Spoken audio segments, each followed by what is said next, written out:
The first time I heard that knock was on a Sunday evening. It was already late. I was slouched on the couch in my apartment in Potts Point, Sydney, aimlessly flicking through channels. On TV, they were running a cricket replay, some AFL scandal, talk show, and an old episode of Home and Away. I stopped on the sports broadcast, though I wasn't really into the match.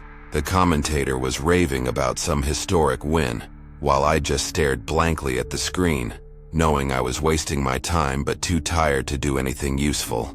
And then, the knock. Calm, soft, but distinct. On the door, even though there's a doorbell outside. That was odd. In 3 years of living in this flat, no one had ever shown up without warning. Our apartment block was always quiet. No drunken brawls. Neighbors barely nodded at each other near the lift. The knock came again. I got up, walked to the door, and peered through the peephole. A woman was standing in the hallway. Beautiful. Too polished for our building. A light evening dress, bright makeup, her hair styled so perfectly it looked like she was headed for a photo shoot. In one hand she held a small red purse, the other dangled loosely by her side. She stood completely still, yet smiling broadly, unnaturally, as if her lips were pinned back with needles. "Do you need something?" I asked through the door. No reaction. She just kept staring straight ahead without blinking. I had the eerie sense she could see me through the door. But the worst part was that smile. Too wide, too perfect. Her teeth gleamed white, her lips a sharp crimson, and her eyes were empty, shiny like glass. Got the wrong flat? I tried again. Silence. Not a sound, not a twitch. Just that creepy, frozen grin.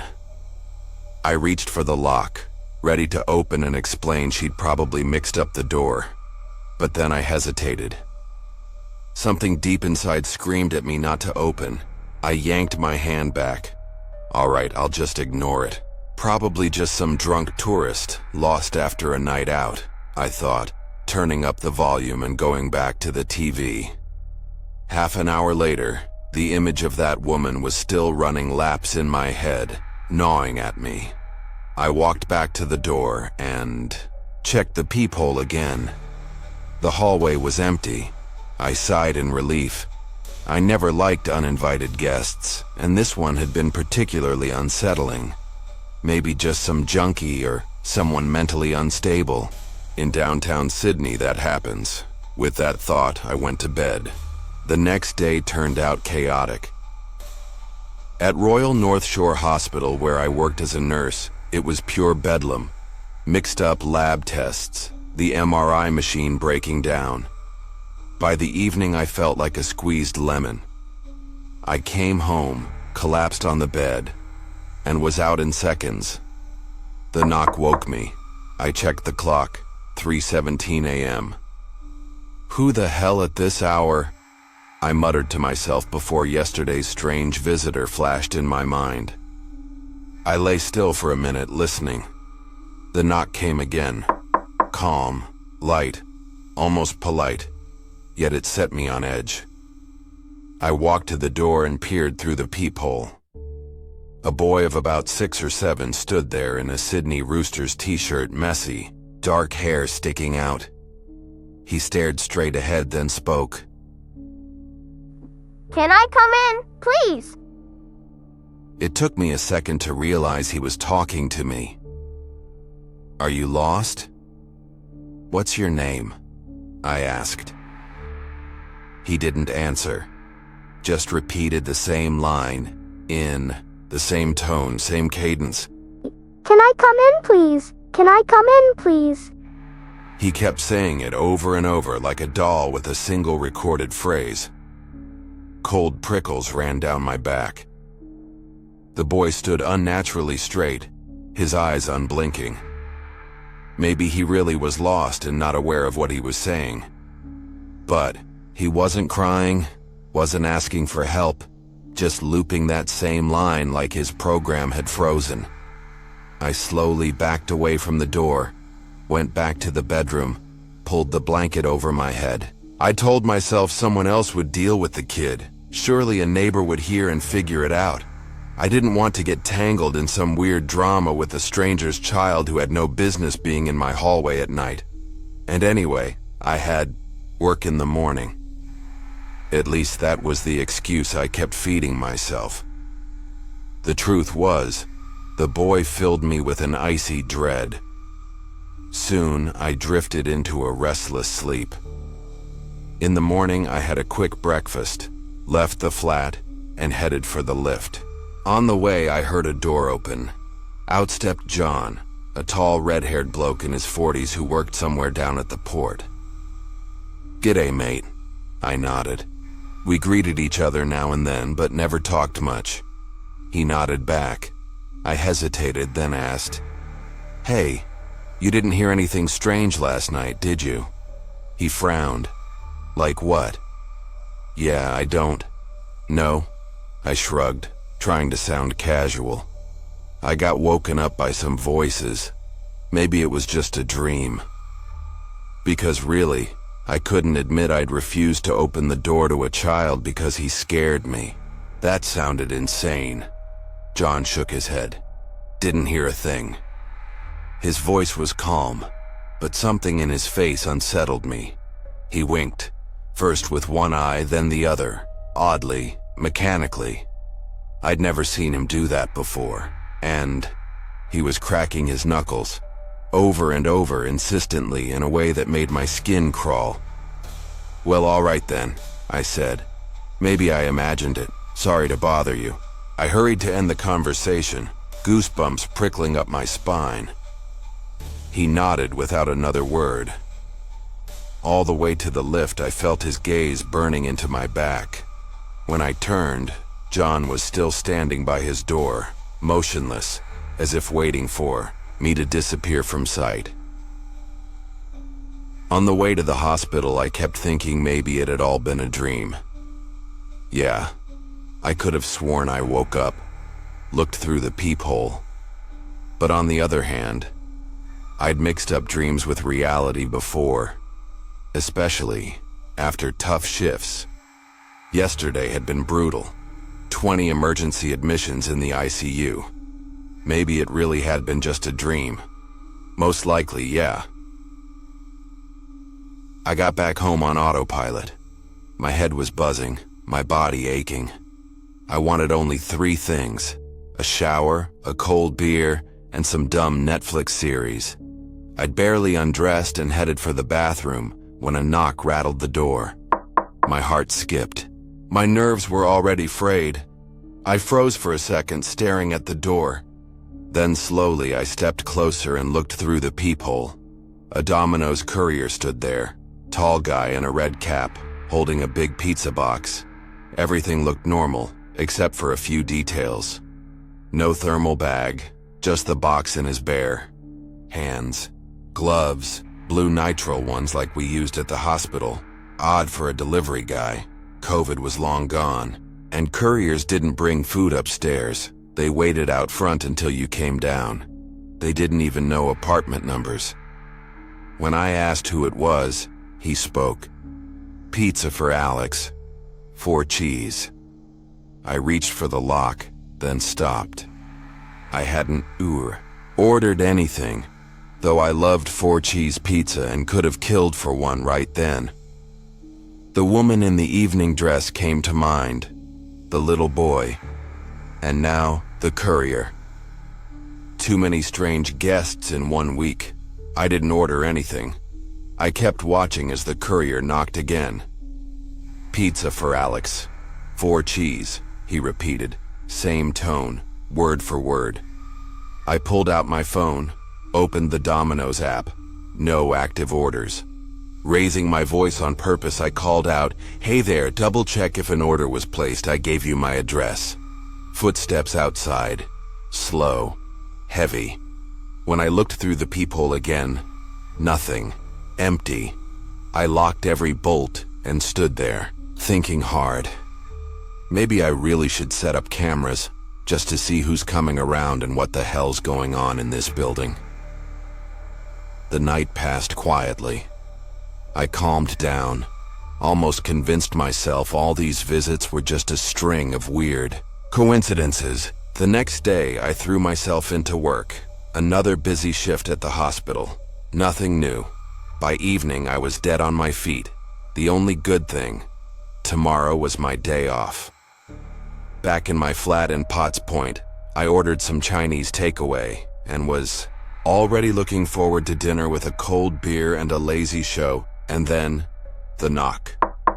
I froze. My heart dropped straight into my gut.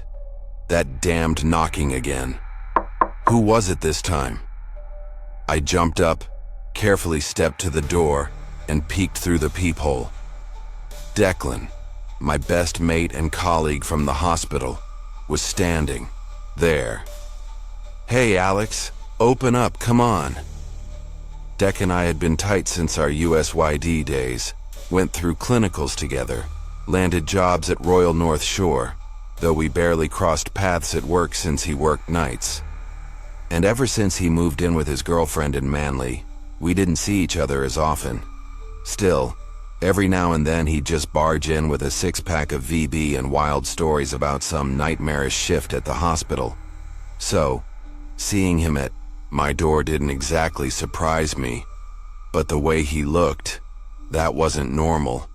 His dark curls were a mess, his eyes bloodshot like he hadn't slept in a week. He was shaking all over, lips twitching as if he wanted to speak, but couldn't force the words out. Maybe he had a fight with Jess? I thought as I unlocked the door. Declan all but collapsed inside as soon as it cracked open. "I feel like crap, mate," he rasped. I stepped aside, letting him in. "What happened?" He stumbled into the living room, glancing around like something was chasing him. "You won't believe what's going on," he started, heading toward the kitchen. "I don't even know how to—" Silence. The sentence just cut off, like someone hit mute. "Dec?" I followed him into the kitchen. Empty. Only the bathroom door swayed slightly, as if brushed by a hand. I rushed over. Nobody. What the hell? My mind was spinning. There was nowhere to hide in my tiny flat. He couldn't have just vanished. Declan? Nothing. Out of the corner of my eye, a flicker of movement in the bedroom doorway, a shadow darting past. I crept over, yanked the door wide. Nobody. Then, a creak. The wardrobe door cracked open a few inches. I flung it wide, only my clothes swaying slightly on their hangers, as if something had brushed past them. Or maybe I just yanked the door too hard. I checked the balcony, ducked under the bed. Nothing. No sign of Declan. Pulling out my phone, I dialed his number. "The person you are calling is currently unavailable." How the hell could he disappear in 10 seconds? I saw him. He was right here. Unless he slipped past me. But that was impossible. He would have had to walk right by. Maybe it was some kind of hallucination, exhaustion, stress. Maybe something was wrong with my head, and that was the first moment real bone-deep terror set in. Suddenly the phone rang, and I nearly jumped out of my skin. It was the Uber Eats driver. I had to go downstairs. But stepping to the door felt terrifying. I felt like if I opened it, I'd see someone or something. I swallowed hard. 14 floors down. Elevator. Ridiculous. It's real. I actually ordered this Chinese noodles, and no ghosts ride elevators. I slipped on my sneakers and flung the door open. Silence. The elevator arrived instantly, as if waiting. Floor by floor. On the 5th, it jerked. I gripped, the railing tight. Just an old cable. All good. The lobby was empty, except by the front door stood a guy, probably Indian, holding a bag with the Golden Dragon logo. I tossed him a few bucks for a tip, grabbed the bag, and quickly stepped back into the elevator, punching the button. The night passed in restless sleep, but morning came with unexpected clarity. Sunlight slanted through the blinds, casting sharp stripes across the floor, and the sounds of the street, car horns, seagulls crying, felt too loud, too normal after yesterday's nightmare. Did Declan really come? I reached for my phone. No missed calls, no messages. Last call, from the delivery driver. My stomach growled. I got up slowly, legs trembling. Chinese noodles. I hadn't eaten yesterday. The food had gone cold, in the hallway where I left it. I quickly reheated last night's dinner, gulped it down without tasting, then drowned it with a generous coffee on top. Enough. Today's my day off. Time to sort this out. I needed to get a set of cameras, one above the front door, the other in the bedroom, just in case I actually walk or talk in my sleep. Not paranoia, just observation. I wanted to know what was happening in my building, what was happening to me. And then, if someone really came by, there'd be proof to show the police. I decided to walk to JB Hi-Fi on Pitt Street. The crush of Sydney hit me. Tourists with iPhones on selfie sticks, baristas shouting from the cafe next door, the smell of grilled meat from Grilled. I walked fast, almost ran, like I was trying to outrun my own thoughts. "Can I help you with something?" The clerk in a blue shirt with the store logo said, offering a tired smile. "Security cameras, for an apartment." He nodded and led me to the shelf with security systems. "This Arlo set is popular. HD, night vision, cloud recording. You can hook it up in half an hour." I grabbed the box without looking at the price. "And this one too," he said, pointing to a camera with a motion sensor, in case someone shows up in the hallway. At the register, he handed me the receipt. "Install the app. It's all simple. Good luck." His tone sounded like he said the same thing to 100 paranoid people like me. At home, I installed everything without trouble. The night passed quietly. Finally, no knocking, no visitors. I went to bed around 10 and fell asleep almost instantly, as if my body had finally been granted permission to shut down. Sleep was heavy, viscous, dark. I woke up from the sun blasting my face. 6:42. Crap. My body exploded with adrenaline. 3 minutes to get ready, and I was out the door without breakfast, without coffee. Later I checked. The alarm had gone off. I just didn't hear it. Slept like the dead. At the hospital, everything felt like being in an aquarium. Colleagues' voices, muted, movements, slow. By lunch, impulses started, cold, sticky, like something was crawling under my cortex. Aileen from cardiology was asking something, and I suddenly imagined my fingers around her throat, tasted her sweat on my tongue, salty, sticky, like seawater. Patients' voices came through the fog. The old man in 317, his thin blue veins under translucent skin. I wanted to run a scalpel over them. No, my nails. The woman with the bandage, her eyes wet from pain. How would they look in a jar of alcohol? At lunch, James unwrapped his sandwich. A drop of blood from the roast beef fell onto the paper. My teeth clenched so hard my jaw cracked. "You okay, mate?" he asked. "All good," I replied, my tongue suddenly feeling too long, too flexible. Dr. Lee, eating at the next table, her thin wrists, break them like twigs.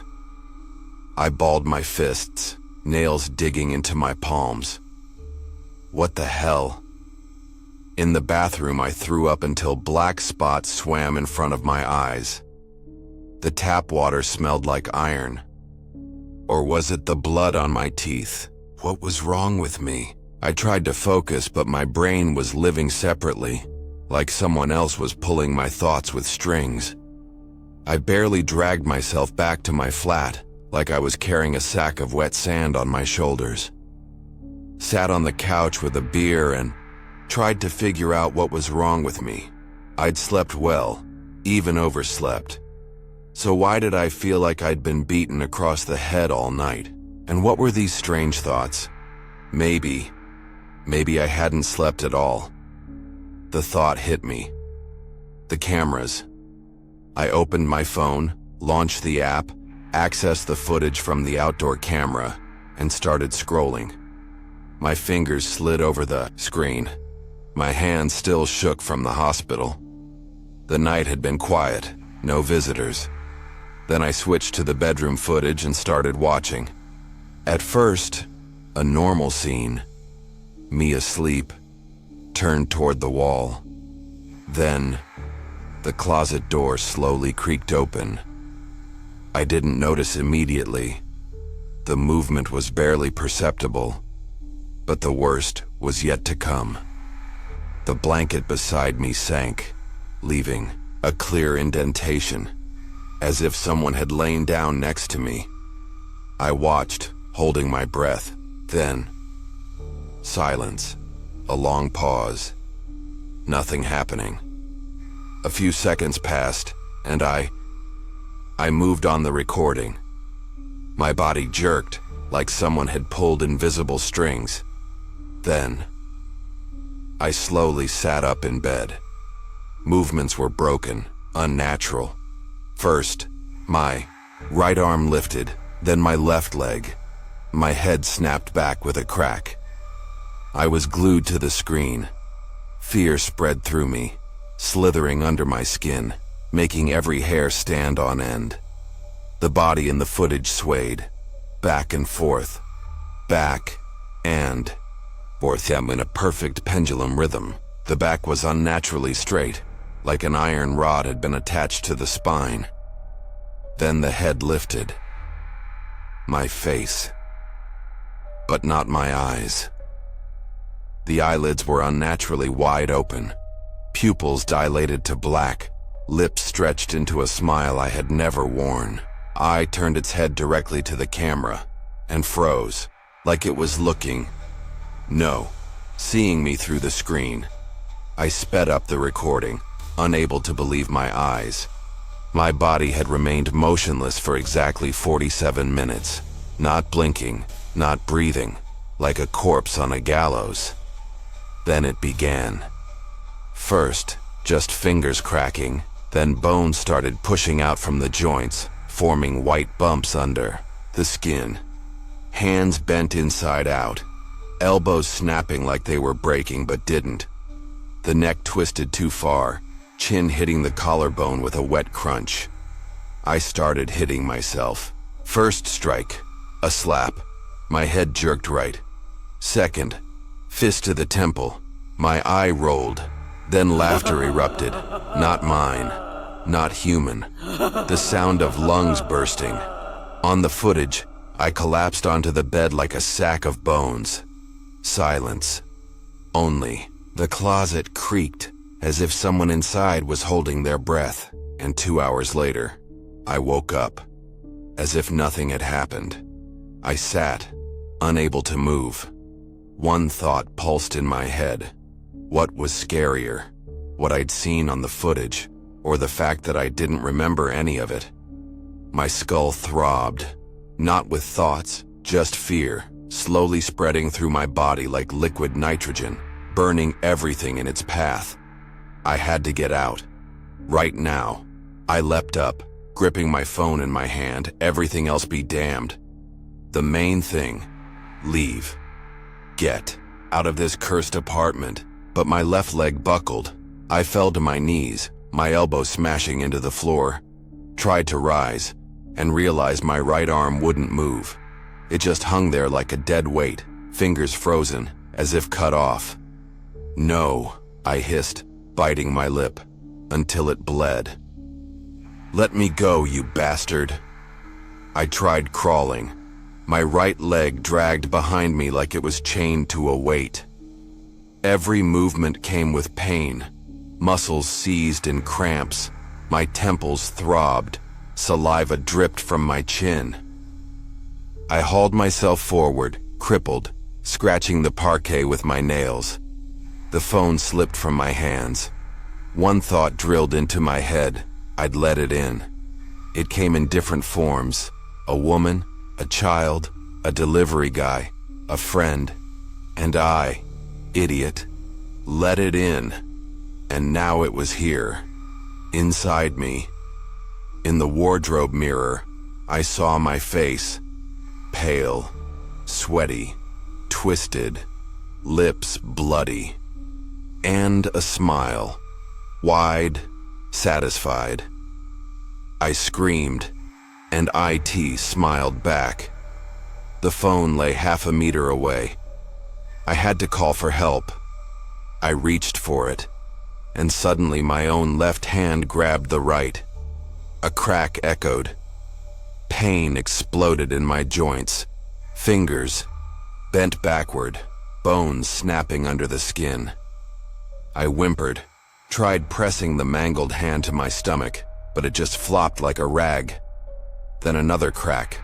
My own teeth sank into my tongue and bit it off. Blood poured down my throat. I howled, but the sound didn't come from my throat. It seemed to rise from the very depths of my gut.